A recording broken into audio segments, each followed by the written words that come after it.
बात बहुत पुरानी है, जब विशालपुर राज्य में दो मित्र रहा करते थे। एक का नाम प्रताप था और दूसरे का नाम बहादुर। प्रताप एक किसान था और खेती बाड़ी करके अपने जीवन का निर्वाह करता था। वहीं दूसरी ओर बहादुर विशालपुर राज्य की सेना में एक सैनिक था। दोनों की आपस में गहरी दोस्ती थी और वे एक दूसरे के लिए कुछ भी करने को हर वक्त तैयार रहते थे। पूरा विशालपुर राज्य जानता था कि वे दो शरीर और एक जान है। एक समय ऐसा आया जब विशालपुर राज्य पर पड़ोसी राजा ने आक्रमण कर दिया। दोनों सेनाओं के बीच भयंकर युद्ध हुआ। बहादुर ने बहुत वीरता के साथ युद्ध लड़ा और कई शत्रु सैनिकों को मार गिराया, परंतु शत्रु देश की विशाल सेना के सामने विशालपुर की सेना टिक नहीं सकी और उनके पांव उखड़ने लगे। इसका परिणाम यह हुआ कि विशालपुर का राजा युद्ध भूमि छोड़कर भाग खड़ा हुआ। उसके भागते ही विशालपुर की सेना भी हार गई। कुछ सैनिक जो युद्ध में जीवित बचे थे, उन्हें शत्रु देश के राजा ने बंदी बना लिया। बहादुर भी उन्हीं बंदी बनाए गए सैनिकों में शामिल था। अब शत्रु राजा का विशालपुर राज्य पर पूरा अधिकार हो चुका था। उसका नाम विजय प्रताप था। विजय प्रताप ने अपने राज्य का विस्तार करने के लिए विशालपुर पर कब्जा किया था। इसी कारण उसने विशालपुर की जनता पर कोई अत्याचार नहीं किया। वहां की जनता ने भी उसे अपना राजा मान लिया, क्योंकि पहले वाला राजा युद्ध भूमि से भाग गया था और ये बात किसी को मालूम नहीं थी कि वो कहां गया। अपने नए राज्य की व्यवस्थाओं को सही तरीके से चलाने के लिए विजय प्रताप ने नए नए मंत्री नियुक्त किए। इस पूरी व्यवस्था को व्यवस्थित करने में उसे 3 महीने का समय लग गया। अब नए राज्य में परिस्थितियां सामान्य होने लगी थी। इसी दौरान 3 महीने के बाद राजा को युद्ध में बंदी बनाए गए शत्रु सैनिकों का ध्यान आया, क्योंकि बहादुर ने बड़ी बहादुरी के साथ युद्ध लड़ा था, इसलिए राजा को वो अच्छी तरह याद था। तब राजा विजय प्रताप ने सोचा कि यदि उस जैसा बहादुर और जांबाज सैनिक जिंदा रह गया तो वो किसी भी समय हमारे लिए खतरा बन सकता है। इसीलिए उचित यही होगा कि उसे तुरंत मौत के घाट उतार दिया जाए। ये सोचकर राजा ने अपने सेनापति को आदेश दिया, सेनापति जी, हमारा आदेश है कि बहादुर नाम के उस बहादुर व्यक्ति को तुरंत फांसी पर चढ़ा दिया जाए, जिसने युद्ध के मैदान में हमारे सैकड़ों सैनिकों को मारा था। और हाँ, एक बात, और उसे फांसी पर चढ़ाने से पहले हमें अवश्य खबर दी जाए। हम स्वयं इस अवसर पर उपस्थित रहना चाहते हैं। सेनापति ने कहा, जैसी आपकी आज्ञा महाराज। फांसी की तैयारियां पूरी करने के बाद जब बहादुर को फांसी के तख्ते पर लाया गया तो सेनापति ने राजा को खबर भिजवा दी और खबर मिलते ही राजा भी वहां पर आ पहुंचा। तब राजा ने बहादुर से कहा, ए सैनिक, हम सच्चे मन से तुम्हारी हिम्मत और बहादुरी की प्रशंसा करते हैं, लेकिन हम ये भी नहीं चाहते कि तुम तलवार की तरह खतरा बनकर हमारे सिर पर लटकते रहो। इसीलिए हम तुम्हें फांसी पर चढ़ा रहे हैं, परंतु क्योंकि तुम एक बहादुर इंसान हो, इसीलिए हम तुम्हारी अंतिम इच्छा भी जानना चाहते हैं। यदि तुम्हारी कोई अंतिम इच्छा है तो हमसे कहो। इस पर बहादुर कहने लगा, राजन, मेरी सिर्फ यही इच्छा है कि मैं कुछ दिनों के लिए अपने परिवार के बीच में रहूं। उसके बाद यदि मुझे फांसी पर लटका भी दिया जाएगा तो मुझे कोई दुख नहीं होगा। राजा ने कहा, हम तुम्हारी ये इच्छा अवश्य पूरी कर देंगे, यदि तुम्हारा कोई परिचित तुम्हारे बदले अमानत के रूप में हमारे पास रहने को तैयार हो। परंतु अभी राजा की बात पूरी भी नहीं हुई थी कि तभी एक पहरेदार आया और उसने कहा, महाराज, एक व्यक्ति इसी समय आपसे मिलना चाहता है। यदि आपकी आज्ञा हो तो उसे यहां ले आऊं। राजा ने पूछा, कौन है वो? पहरेदार बोला, महाराज, उसका नाम प्रताप है। वो इसी देश का निवासी है और स्वयं को फांसी पर चढ़ने वाले इस व्यक्ति का मित्र बताता है। राजा बोले, जाओ, उसे तुरंत यहां ले आओ।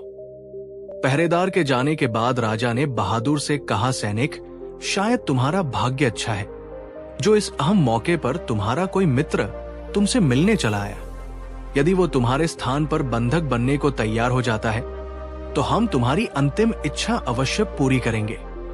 अगले ही पल प्रताप को वहां लाया गया। तब राजा ने प्रताप से कहा, क्यों प्रताप, ये आदमी तुम्हारा मित्र है? प्रताप बोला, हाँ राजन, ये मेरा मित्र है और मुझे अपने प्राणों से भी अधिक प्रिय है। राजा ने कहा, तो सुनो, तुम्हारा मित्र मरने से पहले कुछ दिनों के लिए अपने परिवार के बीच रहने की इच्छा रखता है, लेकिन यदि वो कहीं लौट कर ना आए, इसीलिए हम उसे यूं ही नहीं छोड़ सकते। लेकिन हाँ, यदि कोई इसके बदले में हमारे पास बंधक के रूप में रहे तो हम इसकी अंतिम इच्छा अवश्य पूरी कर सकते हैं। तब प्रताप ने कहा, महाराज, तब तो आप इसे तुरंत छोड़ दीजिए। अपने मित्र के बदले में मैं आपके पास बंधक के रूप में रहने को तैयार हूं। राजा ने कहा, एक बार फिर से सोच लो भले मानस, यदि ये वापस लौट कर ना आया तो शर्त के मुताबिक तुम्हें फांसी पर चढ़ा दिया जाएगा। प्रताप बोला, मैंने अच्छी तरह से सोच लिया है राजन, और मुझे आपकी हर शर्त स्वीकार है। अब आप इसे छोड़ दीजिए और मुझे बंदी बना लीजिए। राजा ने बहादुर से कहा, बहादुर, हम तुम्हें 7 दिन का समय देते हैं। तुम 7 दिन तक अपने परिवार के बीच में रह सकते हो, लेकिन यदि 8वें दिन चढ़ने तक तुम यहाँ पर नहीं पहुंचे तो तुम्हारे मित्र को फांसी पर चढ़ा दिया जाएगा। बहादुर बोला, मुझे मंजूर है महाराज। राजा ने सैनिकों को आदेश दिया, सैनिकों बहादुर को छोड़ दिया जाए और प्रताप को बंदी बना लिया जाए। आजाद होते ही बहादुर ने अपने मित्र को गले से लगा लिया। बहादुर ने कहा, मेरे सच्चे मित्र, तुम चिंता मत करना, मैं 7वें दिन वापस लौट आऊंगा। और प्रताप ने कहा, लेकिन मित्र, मैं तो भगवान से यही प्रार्थना करूंगा कि तुम लौटकर वापस ही ना आओ। जाओ, अपने घर जाओ, तुम्हारी पत्नी और बच्चे तुम्हारा इंतजार कर रहे होंगे। दोनों मित्र एक दूसरे से विदा हुए। फिर सैनिक प्रताप को लेकर बंदी गृह की ओर चले गए और बहादुर राजा के दिए हुए घोड़े पर सवार होकर अपने घर की तरफ चल दिया। इधर प्रताप को बंदी गृह में डाल दिया गया था और उधर बहादुर जब अपने घर पहुंचा तो उसकी पत्नी और बच्चे उसे देखकर बड़े ही प्रसन्न हुए। बहादुर ने अपनी पत्नी को सारी बात बता दी, जिसे सुनकर पत्नी के चेहरे पर छाई प्रसन्नता उदासी में बदल गई। तब बहादुर ने कहा, मैं जानता हूं प्रिय, इस समय तुम्हारे दिल पर क्या गुजर रही होगी, लेकिन और कोई रास्ता भी तो नहीं है। मुझे 7 दिन के बाद लौटना ही होगा, वरना मेरे मित्र की जान खतरे में पड़ जाएगी। पत्नी ने कहा, स्वामी, मेरी बात मानिए तो आप वापस लौटने का विचार छोड़ दीजिए। आपका मित्र तो अभी कुंवारा है, उसके आगे पीछे भी कोई नहीं है। यदि वो फांसी पर चढ़ भी गया तो किसी को कोई दुख नहीं होगा। अभी पत्नी की बात पूरी भी नहीं हुई थी कि बहादुर गुस्से में चिल्लाकर बोला, मूर्ख स्त्री, आइंदा ऐसी गंदी बात अपनी जुबान से निकालना भी मत। बेशक मैं तुम्हारा पति हूं, लेकिन पति होने के साथ साथ मैं उसका मित्र भी हूं और मैं उसके साथ विश्वासघात नहीं कर सकता। पत्नी बोली, ओ स्वामी, मुझे क्षमा कर दीजिए, मुझसे भूल हो गई। उसके बाद एक एक करके दिन बीतने लगे।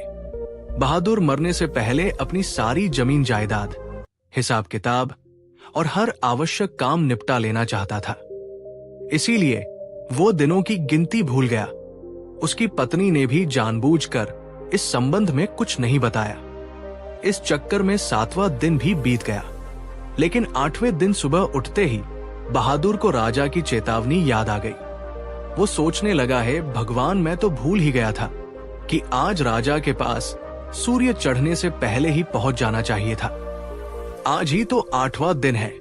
फिर आगे की कल्पना करते ही उसका रोम रोम कांप उठा। बिना एक भी पल गवाए वो बाहर की ओर भागा और कहने लगा, नहीं नहीं, मेरे मित्र को मैं कुछ नहीं होने दूंगा। यदि मेरे पहुंचने से पहले ही उसे फांसी पर चढ़ा दिया गया तो मैं खुद को कभी माफ नहीं कर पाऊंगा। ये कहते हुए वो तेजी से घोड़े पर सवार हुआ और घोड़े को तूफानी गति से राजा के महल की ओर दौड़ा दिया। उधर प्रताप को फांसी पर चढ़ाने की तैयारियां हो रही थी।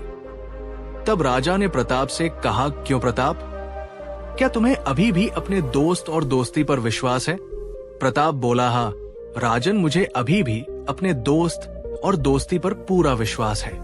मुझे यकीन है कि वो वक्त पर जरूर पहुंचेगा, लेकिन मेरी भगवान से यही प्रार्थना है कि वो उसका मार्ग रोक ले और उसे किसी भी हालत में यहां ना पहुंचने दे।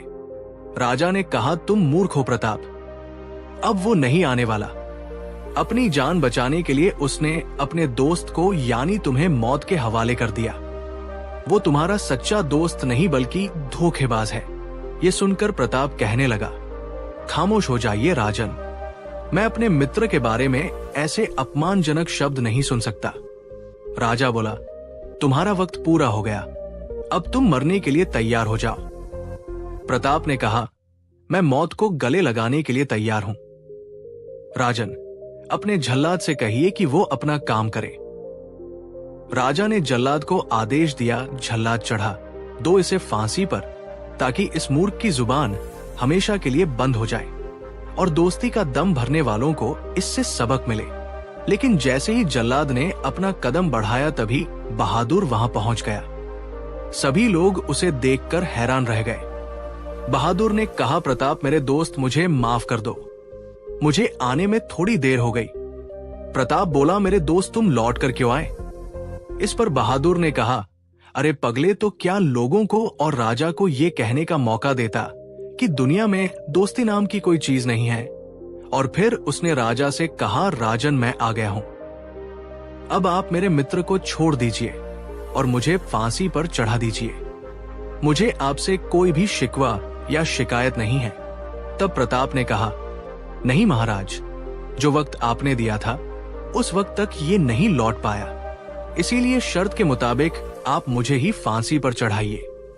प्रताप ने बहादुर से कहा, तुम लौट जाओ मित्र, तुम्हारे पीछे तो तुम्हारी पत्नी और बच्चे हैं, जबकि मेरा इस दुनिया में कोई नहीं है। मेरे मरने का किसी को कोई दुख नहीं होगा। ये सुनकर बहादुर ने कहा, ये तुम कैसी बातें कर रहे हो मित्र? क्या मैं तुम्हारा कुछ भी नहीं? क्या मुझे तुम्हारी मौत का जरा भी दुख नहीं होगा? अरे दोस्त, तुम्हारी जुदाई से तो मैं जीते जी ही मर जाऊंगा। और क्या तुम ये चाहते हो कि तुम्हारे पीछे तुम्हारे दोस्त को लोक स्वार्थी, धोखेबाज, नीच और कमीना कहें?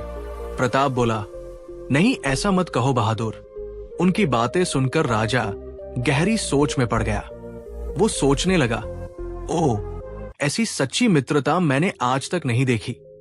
दोनों एक दूसरे की जान बचाना चाहते हैं और अपनी जान दोस्ती पर कुर्बान करना चाहते हैं। धन्य है ये दोनों दोस्त। परंतु तभी राजा के मन में एक दूसरा विचार आया, नहीं, शत्रु सैनिक के लिए ऐसी हमदर्दी ठीक नहीं है। राजा विजय प्रताप असमंजस में पड़ चुके थे। कुछ देर सोचकर उन्होंने कहा, आज फांसी नहीं दी जाएगी। मैं आदेश देता हूं कि इस किसान को छोड़ दिया जाए और सैनिक बहादुर को कारागार में डाल दिया जाए। इसे आज से चौथे दिन फांसी पर लटकाया जाएगा। इतना कहकर राजा वहां से चले गए।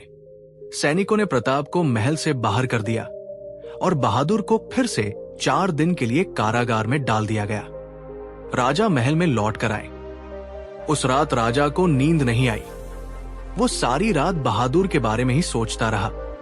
सुबह के समय में राजा विजय प्रताप की पत्नी यानी महारानी ने कहा, क्या बात है महाराज, आप इतने परेशान दिखाई दे रहे हैं। तब राजा ने बहादुर का सारा किस्सा रानी को कह सुनाया।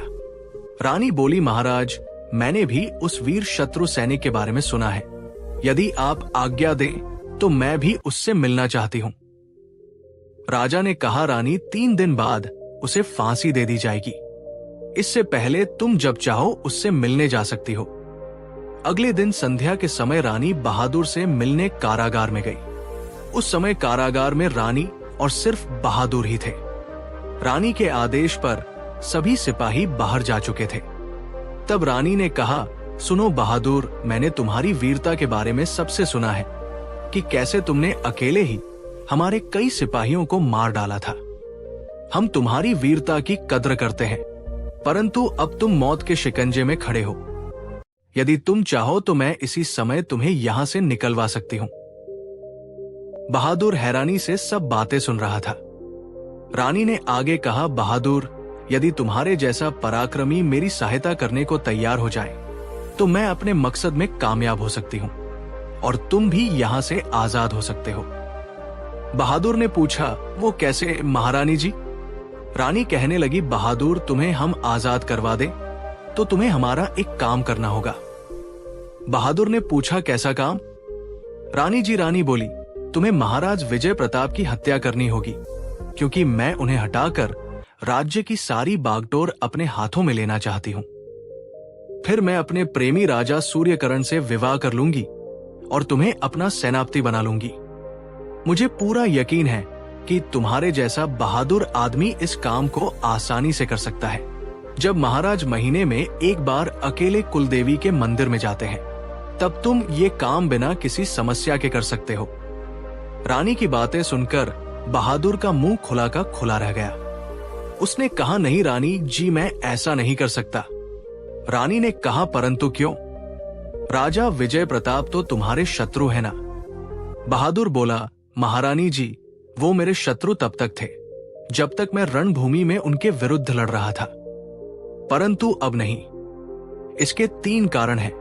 पहला, ये कि अगर वो चाहते तो युद्ध खत्म होते ही मुझे मरवा सकते थे, परंतु उनकी दया के कारण मैं 3 महीने तक और जिंदा रहा और तब तक उन्हीं का अन्न खाता रहा हूं। चाहते हुए भी अब मैं उनके साथ नमक नहीं कर सकता। दूसरा कारण यह है कि उन्होंने मेरी अंतिम इच्छा का सम्मान करते हुए मुझे अपने परिवार से मिलने दिया। अगर मैं मरने से डरता तो शायद वापस लौटकर नहीं आता। तीसरा कारण यह है कि विशालपुर की जनता ने भी अब उन्हें अपना राजा स्वीकार कर लिया है, इसीलिए अब उनकी हत्या करना राजद्रोह कहलाएगा। अब वे चाहे तो मुझे मारे या छोड़ दे, आप मुझे क्षमा कर दीजिए। बहादुर की बात पूरी होते ही कारागार में राजा विजय प्रताप ने प्रवेश किया। उन्हें देखकर बहादुर हैरान था, परंतु रानी के चेहरे पर कुटिल मुस्कान थी। तब राजा ने कहा, बहादुर, तुम एक सच्चे मित्र हो, एक वीर और वचन के पक्के इंसान भी हो। रानी ने जो भी बातें तुमसे कही थी वो सब हमने ही उन्हें सिखाई थी। हम तुम्हारी परीक्षा ले रहे थे और हमारी परीक्षा की कसौटी पर तुम बिल्कुल खरे उतरे। तुमने अपनी आजादी के बदले में हमारी हत्या करने का प्रस्ताव ठुकराकर ये सिद्ध कर दिया कि तुम एक वीर और वचन के पक्के इंसान हो। हम आदेश देते हैं कि तुम्हें कारागार से रिहा कर दिया जाए और यदि तुम चाहो तो हमारी सेना में नौकरी कर सकते हो। राजा का निर्णय सुनते ही बहादुर की आंखों में आंसू बहने लगे। उसने झुककर राजा को प्रणाम किया और धन्यवाद दिया। अगली सुबह बहादुर को कारागार से रिहा कर दिया गया। वो अपने परिवार के साथ फिर से सुखपूर्वक जीवन बिताने लगा और साथ ही उसकी और प्रताप की मित्रता जीवन के अंतिम पड़ाव तक बनी रही। दोस्तों, अगर आपको ये वीडियो पसंद आया हो तो कृपया इसे लाइक करें, कमेंट करें और अपने दोस्तों के साथ शेयर करें। और अगर आप और ऐसी कहानियां सुनना चाहते हैं तो हमारे चैनल को सब्सक्राइब करना ना भूलें। धन्यवाद।